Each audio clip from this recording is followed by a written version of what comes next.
bukti yang saya butuhkan di persidangan ini sudah cukup alat buktinya. Saya punya 2 alat bukti yang cukup 2 aja, sama nanti keterangan ahli tentang kewenangan dan ahli tentang perundang-undangan. Nah, saya mau cari itu. Kewenangan pejabat negara. Iya, kewenangan yang saya ingin tanya.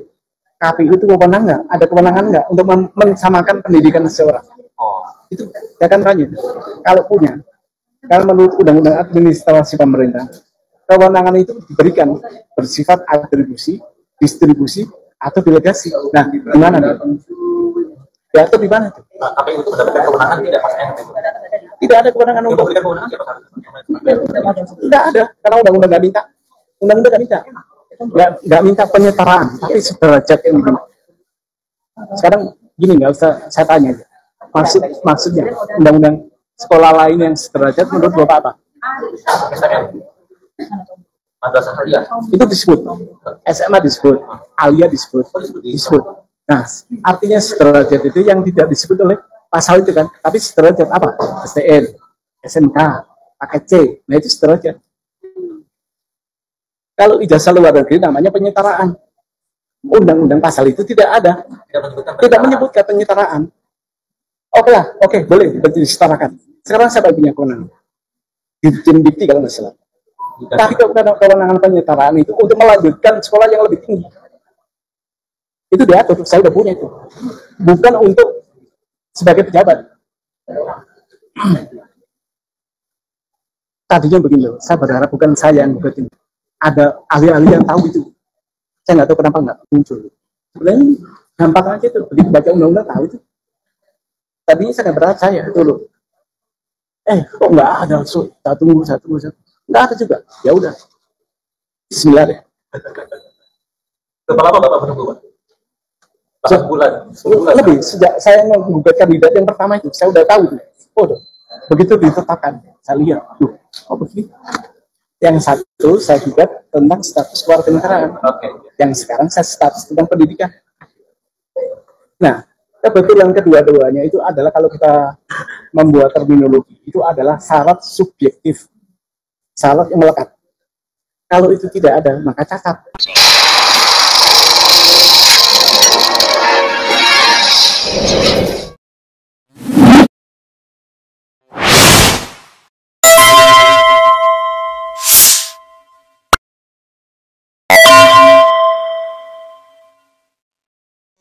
Assalamualaikum warahmatullahi wabarakatuh, sobat RH sekalian. Jumpa lagi kita di channel yang keren ini. Jadi ini korban pertama ya, udah pertama kali datang ke sini. Tapi orang ini sedang ngetop ya, sedang bukan dikejar tapi mengejar mengejar ijazah Gibran Raka Buming Raka Subhan Palal ya. Assalamualaikum warahmatullahi wabarakatuh, bro. Waalaikumsalam warahmatullahi wabarakatuh. Luar biasa ya. Saya pikir namanya Palar ya, Subhan Palar, tapi karena cadel waktu kecil jadi Palal.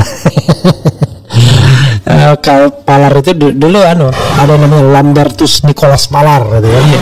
Terus ada tokoh negarawan juga. Iya, Mr. Palar. Ya, Mr. Palar gitu. Gara-gara bilang cadel jadi Mister. Bro, makasih ya sudah memenuhi undangan saya. Iya. Pasti orang pengen tahu siapa namanya Subhan Palar gitu. Palal ya. Tapi Palal itu nama Anda atau nama orang lain? Nama orang tua. Nama orang tua. Ya. Tapi orang tua berasal dari Jawa. Oh, Jawa juga. Iya, Surabaya. Oh, kita pikir dari mana gitu ya. Dan Anda besarnya di Surabaya. Berarti memang Jawa Surabaya ya? Iya. Jadi Mr. Subhan Palal ya, Anda sekarang lagi viral, lagi viral ya, karena menggugat ijazah Gibran Raka Buming Raka. Dan yang saya tahu tidak tanggung-tanggung gitu. Kerugian material yang Anda minta 125 triliun 10 juta rupiah. Iya, betul. Kok ada angka 10 juta itu gimana ya? Ya, gini. Saya ingin menjelaskan rasionya kenapa keluar angka 125 plus 10 juta itu. Oke, nanti kita simpan dulu. Ya.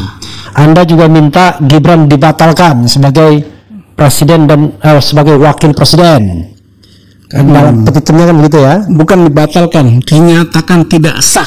Oke, dinyatakan tidak sah. Iya. Sebagai calon wakil presiden. Sebagai presiden. Sebagai wakil presiden. Oke. Kemudian berikutnya Anda ya umum ya mengabulkan gugatan secara keseluruhan, semua itu biaya-biaya dibebankan kepada pihak tergugat, ya. Iya. Lalu KPU tanggung renteng. Iya, karena gini, unsurnya itu terpenuhi oleh, kalau dalam hukum pidana itu double dater. Oke. Akan terjadi suatu peristiwa hukum kalau dua-duanya ketemu. Oke. Kalau tidak Nggak jadi. Salah satu aja tidak. Nggak jadi ya. Kalau tidak diajak Prabowo nggak jadi juga. Bukan, kalau itu syarat subjektif. Itu objektifnya. Yang kita gugat itu syarat objektifnya. Apa subjektif? Maaf. Kalau diajak oleh Pak Prabowo atau yang lain atau partai yang lain itu kategori syarat subjektif. Oke. Ini syarat objektif. Whoever yang ngajak subjektif. Ya, yang melekat pada dirinya. Jadi bukan karena diajak siapa, tapi dia mencalonkan dengan ijazah yang tidak sah. Oke. Apa yang Anda ingin nyatakan? Syarat kan yang Anda permasalahkan ijazah SMA atau katakanlah menyelesaikan pendidikan sekurang-kurangnya SMA atau sederajat. Memang Gibran nggak nyampe SMA-nya, itu gimana? Kalau yang saya ketahui berdasarkan di laman KPU tentang riwayat saudara Gibran ini, SMA-nya diselesaikan di Singapura, satu. Kedua, SMA-nya lagi diselesaikan di Australia. Artinya dia malah 2 kali SMA. Keren sekali ya. Iya, tapi undang-undang tidak minta itu. Undang-undang minta hanya lulus atau tamat sekolah. Nah, orang dinyatakan tamat sekolah di negeri kita ini kan ijazah. Apakah ada yang lain? Maka tanda tamat saja yang diminta itu, tanda tamat, bukan tanda berpikir lagi. Kalau tanda berpikir itu Rocky Gerung gitu. Jadi yang kita kejar itu tanda tamat. Oke, tanda tamat. Nah, karena nggak ada itu. Nah, tanda tamat yang diminta itu kan minimalis. SLTA, alia, atau sekolah lain yang sederajat. Pokoknya SMA atau SLTA atau sederajat sederajat. Gini, disebutnya sekolah lain yang sederajat. Sekolah lain yang sederajat, interpretasi saya adalah semacam mungkin paket. Itu bisa, malah paket C bisa. Tapi kalau lulusan luar negeri, itu kan harus ada dipersamakan. Nah, yang punya wewenang mempersamakan itu siapa? Umpama kita lihat di sini, Dikti atau Dirjen Dikti. Kalau Dikti enggak dong, kan Dikti pendidikan tinggi. Oke lah, pendidikan menengah umpama dasar.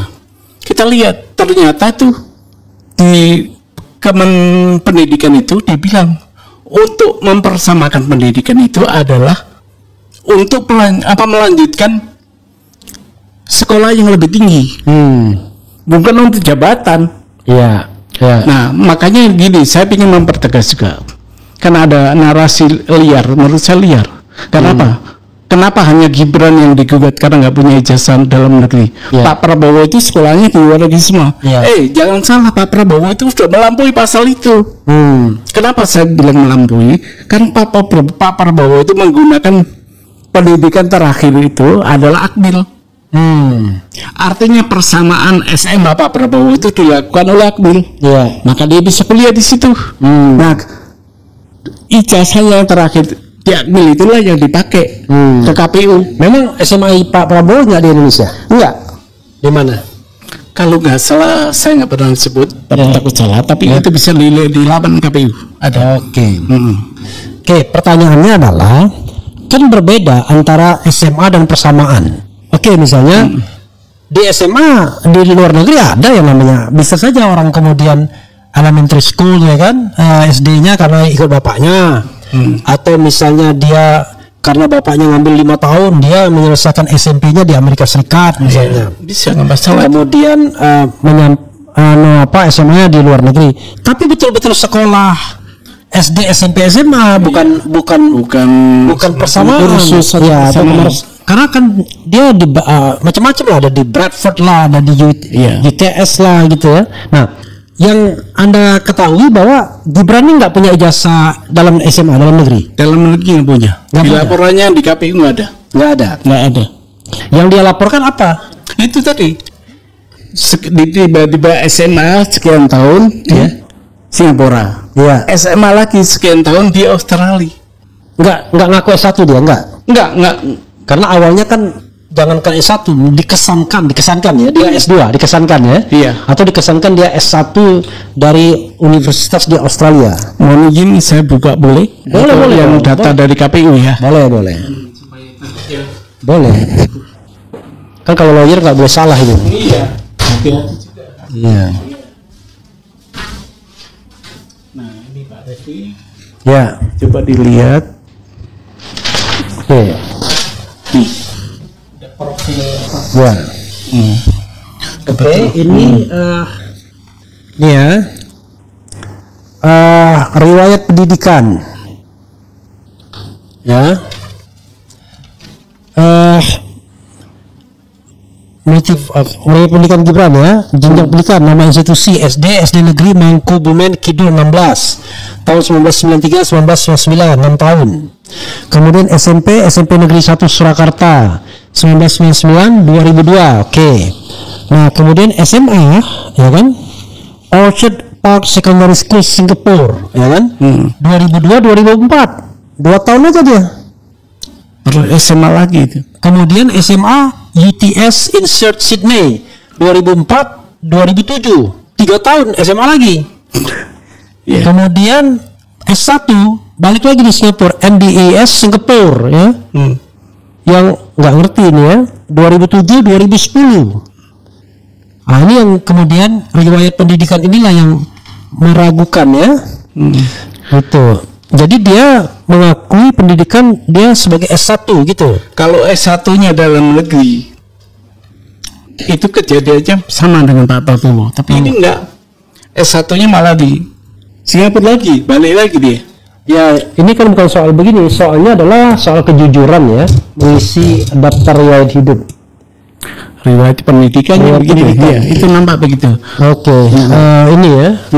Nah, ini Bapak ambil Di portal KPU. portal KPU. Oke.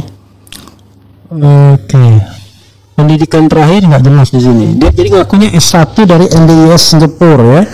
Oke, kasih ke Reski. Coba kamu foto ini ya, nanti diinikan. Ya. Jadi, oke. Nah, berdasarkan ini, maka klaim Pak Subhan dia tidak memenuhi syarat. Iya. Tidak memenuhi syarat pendidikan SLA atau Iya, SLT yang diminta oleh undang-undang Iya. Itu SLTA dan sederajat gitu ya. Itu di fotokopi itu ya. Itu ditampilkan. Oke. Nah, lalu pertanyaannya adalah sayangnya dulu waktu kita menggugat ke MK, kita nggak tahu ini. Ya kan belum muncul. Cuma sepoi-sepoi, konsentrasi kita pada angka dan data kan. Iya, betul. Saya pada waktu itu termasuk salah satu lawyernya. Tapi lawyer yang menggugat kemenangan itu. Nah, tapi yang jadi masalah adalah ketika kemudian sudah dilantik, Pak Subhan coming from behind ya, datang dari belakang. Orang tanya, ini apa sih motivasi Pak Subhan ini ya? Apalagi kapan masukkan gugatan? Tanggal 28 Agustus. Lagi ribut-ribut ya kan? 28 Agustus itu. Tapi gini Pak Arif, Oke. sebelum sampai ke PN, Ini apa ya? sebelum sampai ke PN, saya coba menggunakan upaya hukum lain. Pertama saya somasi untuk mundur dulu. Oke. Begitu juga ke KPU. Untuk alat saya ke PT UN. Sih. Ternyata di PT UN kena proses dismissal. Ya. Sehingga Sudah telat. di NU Ya, sudah telat waktu 90 hari. Maka saya bawa ke PN dengan konsepsi perbuatan melawan hukum.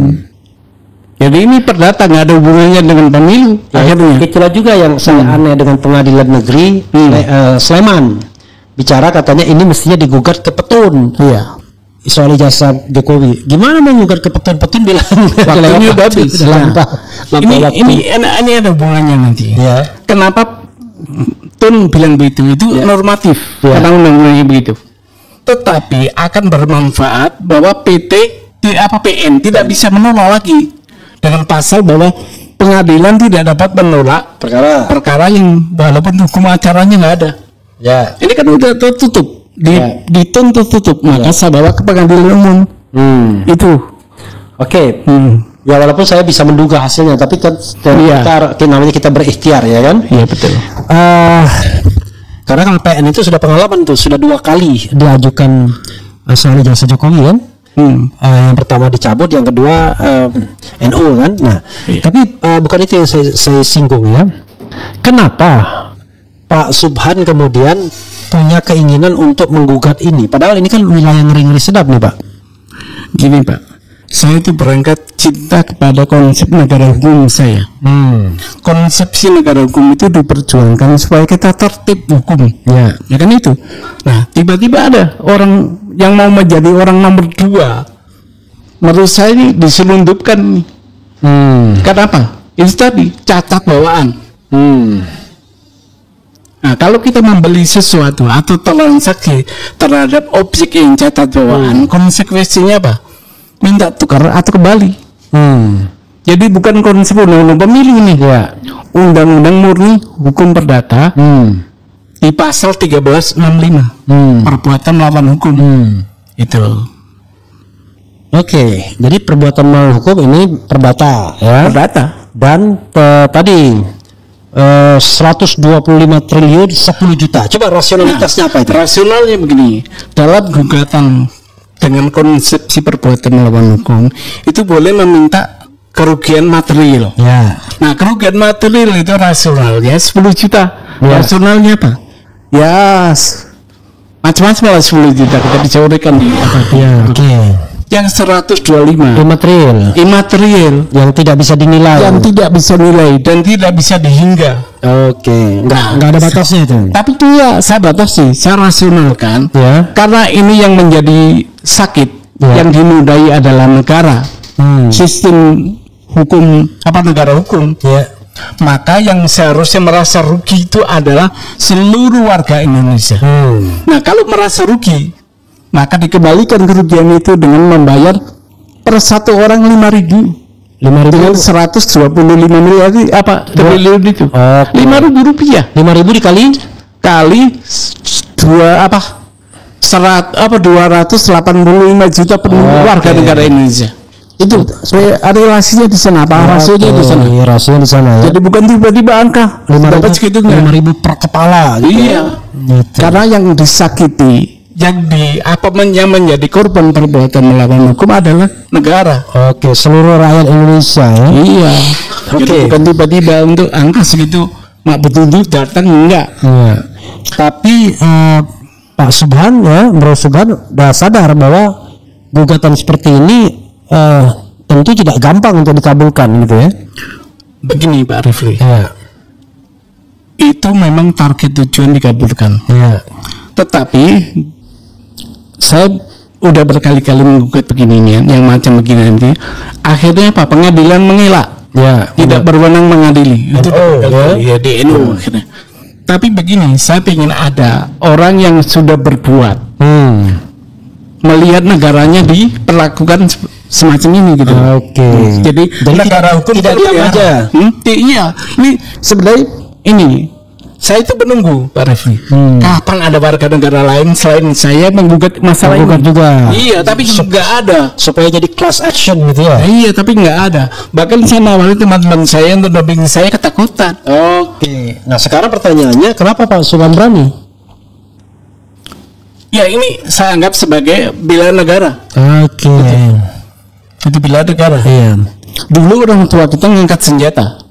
Sekarang kita ada hukum, negara hukum, ya lewat hukumnya. Sekarang Pak Subhan profesinya apa? Advokat saya. Oh, jadi karena itu paham ya soal-soal seperti ini. Maju sendiri tidak didampingi advokat ya? Itu tadi, kenapa saya harus maju sendiri? Karena nggak ada yang berani. Oke, advokatnya pun nggak ada yang berani juga. samping satu nggak ada yang berani juga nggak bisa bayar. Jangan salah, semua advokat nggak dibayar tuh ketika membela hal-hal seperti soal advokat ijazah palsu itu nggak ada yang dibayar satupun. Nah bagus tuh, berarti Ada itu free semua. Berarti yang ini ya, yang membela Dr. Tifa, Roy Suryo sama Rismond. Kalau membela Jokowi kita nggak tahu. satu perjuangan dengan kita berarti. Ya, itu nggak dibayar. Bagus, nggak ada yang dibayar. Artinya Malah keluar uang sendiri malah. ada warga negara yang kita acungin jempol masih peduli dengan negaranya. Iya, mereka nggak dibayar sama sekali itu. Jadi itu sudah terbukti banyak sekali kasus-kasus mereka nggak dibayar. Kasus pagar laut Charlie Chandra nggak dibayar juga. Jadi banyak sekali yang pro bono ya. Jadi jangan khawatir juga. Oke, tadi sidang pertama tadi. Ya, sidang pertama itu akhirnya yang menyerahkan gugatan sambil kalau para pihak datang menyusun jadwal acara. Oke. Karena tergugat satu tidak hadir. Sebenarnya pengen hadir dia, tapi diwakili oleh jaksa pengacara negara. Saya keberatan. Keberatan saya diterima oleh hakim. Ya. Hakim bilang orang yang mengaku dari kejaksaan itu tadi disuruh keluar. Gitu. Itu yang kejadian. Tapi itu jaksa beneran. Kita nggak tahu. Dari yang Tapi logo kuasanya itu logo negara. Kejaksaan Agung. Bukan kejaksaan, logo negara, logo apa kepresidenan kalau nggak salah. Oke. Tapi dia mengaku dari kejaksaan sebagai pengacara negara. Jadi surat kuasanya dari Gibran Meranggapi. Iya. Kemudian Diberikan oleh Gibran kepada kejaksaan, jaksa pengacara negara. Coba kalau diberikan kepada lawyer pribadi kan nggak boleh. Boleh, karena gini, gugatan saya ini pribadi. Bukan bukan gugatan Gibran sebagai wakil presiden. Ya, kalau dia gratis kan terima gratifikasi artinya dia. Makanya tadi di antaranya saya bilang begitu. Kalau mau dilanjut, saya panggil KPK. Oke. Iya gitu. Ya, tapi kalau dia pengacara swasta nggak dibayar, pengacara kan banyak tuh orang mau cari muka kan dekat-dekat dengan kekuasaan, itu menawarkan jasa free, padahal kalau free kepada Dr. Tifa nggak ada masalah karena dia bukan pejabat. Tapi kalau free kepada wakil presiden nggak boleh karena itu gratifikasi. Ya, kondisi sekarang ya unconditionalnya wapres ya. Iya, gitu. Oke. Karena itu kalau nanti ada yang mewakili wapres, tanya ini dibayar secara profesional atau gratis. Kalau gratis berarti Anda memberi gratifikasi itu nggak boleh. Gini, saya boleh berpesan melalui Pak Refli. Boleh. Saya lagi butuh saksi ahli. Oke, ahli apa? Ahli satu tuh ahli tentang kewenangan. Oke, kompetensi. Nanti kita mau lihat apakah KPU berwenang memberikan penyetaraan itu. Itu satu. Oke. Kedua, kita ingin yang ahli perundang-undangan dan penafsiran undang-undang. Oke. Apakah yang disebut dengan sekolah lain yang sederajat itu termasuk sekolah luar negeri? Ya, Itu. Hanya itu. oke. Kalau bukti lain, sama ya itu ya. Bukti yang dari KPU aja itu udah. Cukup. Syukur kalau ada yang lain. Pertanyaan saya adalah, Bapak yakin bahwa ini akan sampai pembuktian? Yakin. Saya yakin. Oke, kalau yakin ya memang harus disiapkan kan? Iya. Paling minimal keterangan saksi ada nggak? Iya itu. Saksi. Ahli kan? Ahli yang saya ingin ahli. Kalau saksi susah Pak. Ini karena apa? Pendidikan itu dilaksanakan di luar negeri. Oke, jadi minimal 2 alat buktinya surat ya yang Surat KPU tadi sama keterangan ahli. Minimal kedua alat bukti dan Betul. Ya. Oke. Setelah mengajukan gugatan itu dan sekarang sidang pertama, apa yang Pak Subhan rasakan? Ada intimidasi? Ada apa? Gini Pak Refli. Ya. Kalau soal itu negara kita itu makin pintar. Ya. Orang makin menggunakan nalasunya untuk ini. Makanya saya mengajukan ini ke ranah hukum. Kita bertempur atau berargumentasi di situ kita. Ya. Jadi itu yang bukan jalanan. Iya. Itu yang kita bikin. Nah, rasanya masyarakat kita udah menuju sana nih. Oke. Jadi mudah-mudahan sih nggak ada lah. Nggak ada intimidasi. Nggak ada. Pernah jadi pejabat publik nggak Pak Subhan? Belum pernah. Kalau jadi pejabat publik tiba-tiba naik kasus apa? Enggak. Iya. Pernah ada kasus sebelumnya enggak ya? Nggak ada Nggak ada kasus. ya. Alhamdulillah belum Atau ada. misalnya kasus yang pernah di pending gitu nggak di Nggak ada. Oke, apa lagi yang mau disampaikan Pak Subhan sebelum saya membacakan komentar dari sobat era sekalian ini? Mirip Panji Gumilang nih, Bro Subhan. Silakan terusan. Gini, saya aja ingin berharap bahwa negara hukum kita ini benar-benar dia ditaati. Penyelenggara dari terlaksananya negara hukum adalah pejabat negara.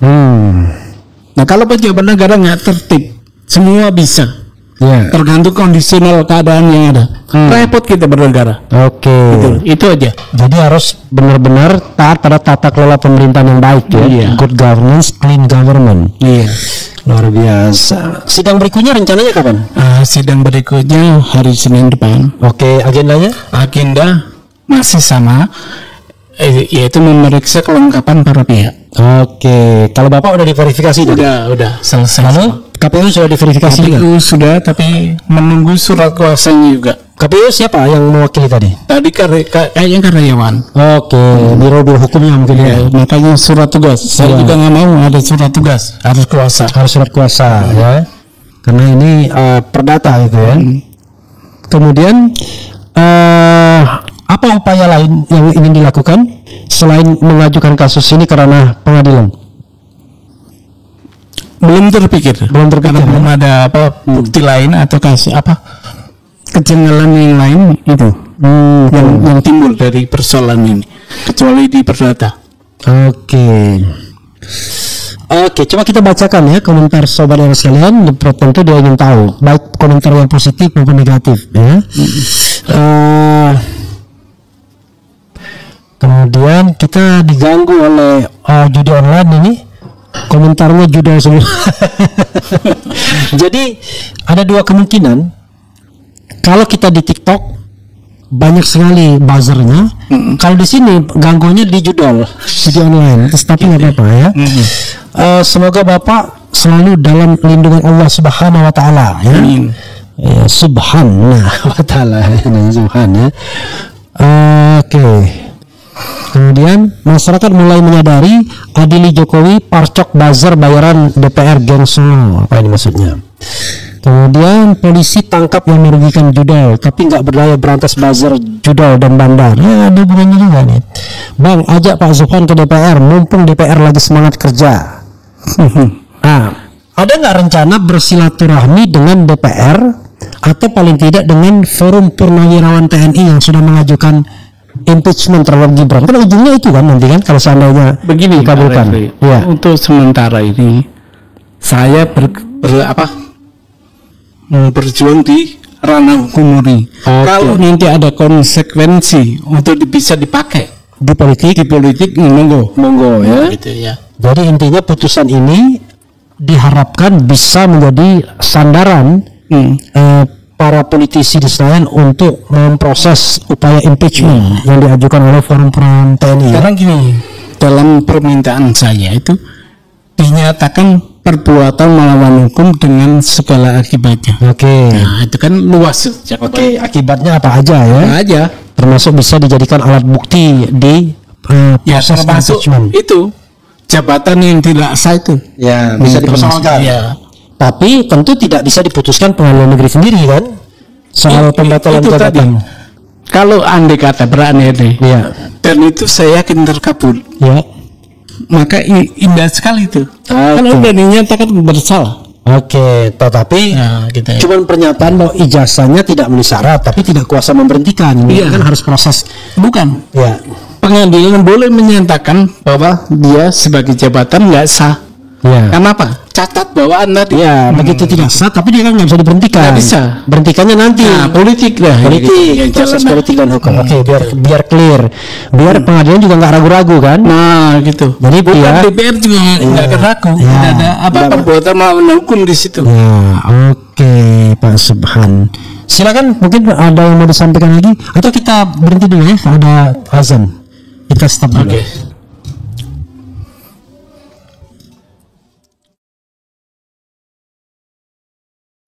إن الله وملائكته يصلون على النبي يا أيها الذين آمنوا صلوا عليه وسلموا تسليما اللهم صل على سيدنا محمد وعلى آله وصحبه وسلم.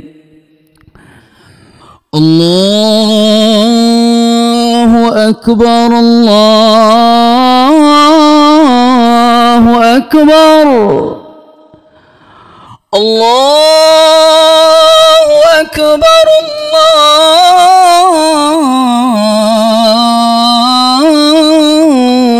الله أكبر أشهد أن لا إله إلا الله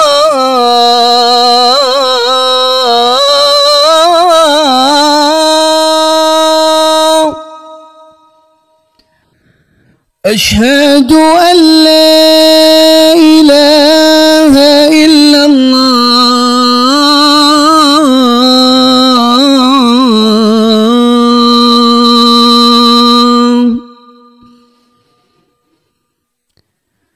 أشهد أن محمدا رسول الله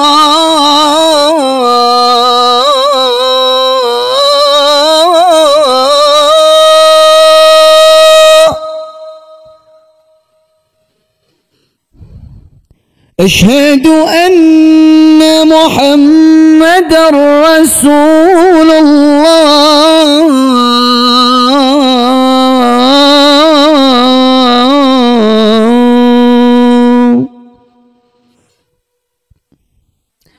حي على الصلاة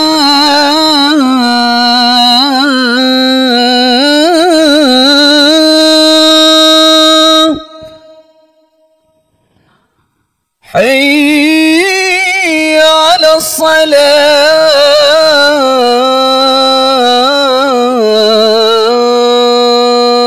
الصلاة حي على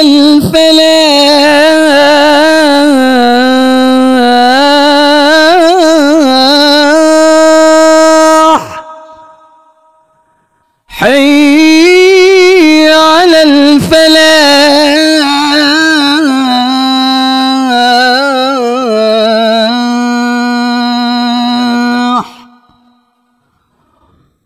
الله أكبر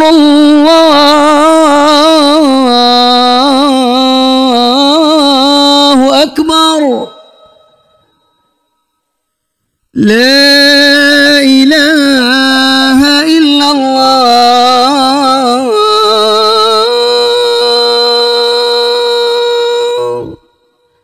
لا إله إلا الله محمد رسول الله صلى الله عليه وسلم. اللهم رب هذه الدعوة التامة والصلاة القائمة آت سيدنا محمدا الوسيلة والفضيلة والشرف والدرجة العالية الرفيعة وابعثه مقاما محمودا الذي وعدته إنك لا تخلف الميعاد. رب اغفر لي ولوالدي رب اغفر لي ولوالدي رب اغفر لي ولوالدي وارحمهما كما ربياني صغيرا. اللهم لا تحرمنا خير ما عندك لشر ما عندنا. وصلى الله على سيدنا محمد وعلى آله وصحبه وسلم والحمد لله رب العالمين. Oke, kita lanjutkan ya Pak Subhan ya bro. Siap. Jadi sekali lagi Anda mempermasalahkan riwayat pendidikan. Sekali lagi kita sebutkan tuh, ditampilkan tuh setelah ini. Di sini dikatakan SD Negeri Mangkubumen Kidul 16. Diselesaikan dari tahun 1993 sampai 1999. SMP Negeri 1 Surakarta, pintar juga nih Gibran ini ya. SMP 1 dengan satu-satunya SMP nggak tahu juga ya. 1999 sampai 2002. Nah, SMA dia pernah sekolah di SMA Santo Yosef kata sebenarnya kata Roy Suryo ya, saya mengutip Roy Suryo, tapi cuma 2 tahun tidak selesai. Makanya kemudian dikirim ke Singapura. Dan di sini di Orchard Park Secondary School Singapura dari 2002 sampai 2004. Itu juga perlu dilihat apakah itu bisa transfer begitu aja gitu ya. Berarti kan SMA-nya 4 tahun nih dia. Karena 2 tahun di Indonesia. Tapi tiba-tiba UTS Insert Sydney selama 3 tahun dan ternyata itu cuma persiapan doang untuk masuk universitas 3 tahun tuh. Mestinya sudah sarjana muda itu ya. Kemudian MDIS Singapura 2007-2010. Mungkin dianggapnya setelah UTS Insert kemudian maksudnya MDIS ya. MDIS itu apa ya? Nanti kita lihat ya MDIS itu apa. Nah, intinya adalah yang ingin Bro Subhan permasalahan tidak ada ijazah SMA-nya gitu ya? Iya. Oh, sorry. MDIS itu Management Development Institute of Singapore gitu ya. Oke. Oh, ini MDIS University of Bradford. Nanti Mas Roy itu yang banyak tahu soal ini Bradford. Jadi apa yang mau dipermasalahkan? Toh dia memang tidak selesai SMA-nya di dalam negeri, tetapi paling tidak, tapi di sini memang agak aneh juga ya. Dia tidak menuliskan SMA Santo Yosef. Ini agak ada kebohongan publik juga dia kalau di sini ya. Karena kalau tidak salah katanya sih dia SMA Santo Yosef dulu, baru kemudian pindah ke Singapura gitu. Kalau itu saya nggak punya data. Oke, coba nanti karena urutan dia ini agak aneh. Karena setelah lulus SMP langsung ke Singapura. Orchard Park Secondary School Singapura itu 2 tahun cuma di situ. Apakah iya begitu? Lalu UTS Insert Sydney SMA lagi. Ini setara SMA sebenarnya. Tapi ya oke lah. Intinya memang riwayat pendidikannya ini agak membingungkan karena dia juga seperti melakukan kebohongan, tidak mencantumkan sekolah Santo Yosef. Ada yang bilang bahwa sempat juga dia sekolah di Santo Yosef tersebut gitu ya. Oke, silakan Bro Subhan dikomentari dan kemudian melakukan closing statement. Langsung saja Ya. Karena kalau kondisional pendidikan itu Ya. kita terapkan kepada undang-undang pemilu yang syarat riwayatnya pendidikan gak klop. Itulah maka saya berinisiatif untuk menguji di pengadilan. Itu Pak. Oke ya, nanti kita akan buktikan ya apakah Gibran ini punya atau dianggap punya ijazah SMA atau tidak. Tapi yang jelas kalau ijazah SMA dalam negeri tidak ada, di riwayat pendidikan dia buang Santo Yosefnya gitu ya. Kemudian SMA-nya jadi 2 kali, di SMA di Singapura dan di Australia, tapi nanti kita lihat kebenarannya. Sebenarnya kan ini kan yang diinput oleh KPU yang benar tuh yang dia serahkan sendiri ininya biodata dia kan. Bagaimana dia menuliskan biodata itu, apakah ada kebohongan atau tidak? Karena SMA ya Santo Yosef yang tidak lulus itu nggak ada di sini ya. Ini yang jadi masalah juga ya. Begitu Bro Subhan ya. Baik, terima kasih Pak. Mau menyampaikan closing statement? Ada yang ingin unek-unek yang mau disampaikan lagi barangkali? Saya berharap mudah-mudahan perkara ini sampai pembuktian. Oke. Itu aja. Soal keamanan nanti biar Pak Hakim yang memutus ya. Tapi sampai kepada pembuktian. Oke. Itu harapan Pak Subhan karena ternyata pengadilan kita kalau soal ijazah ini agak mahal. Sampai pembuktiannya mahal. Oke. Begitu ya saudara sekalian, mudah-mudahan bermanfaat. Dan sekali lagi kita akan lihat ini pengadilan tempat mencari keadilan, bukan tempat mencari ketidakadilan ya, dan mencari kebenaran juga kan. Oke, mudah-mudahan seperti harapan Bro Subhan ini bisa sampai pada tahap pembuktian dan vonis yang menangkan atau lebih berpihak kepada Bro Subhan. Tapi ya apapun yang terjadi itu tetap siap ya, dan tolong ya jawab data dengan data, jawab argumentasi dengan argumentasi. Betul. Jawab argumen dengan argumen, jangan dengan sentimen gitu ya. Oke, silakan. Wah, mudah-mudahan terus maju ya, jangan kendor, dan ini barangkali bisa menjadi entry point juga bagi bapak-bapak purnawirawan TNI yang sudah mengajukan impeachment ke DPR. Dengan data ini barangkali ada hal yang bisa dipermasalahkan juga.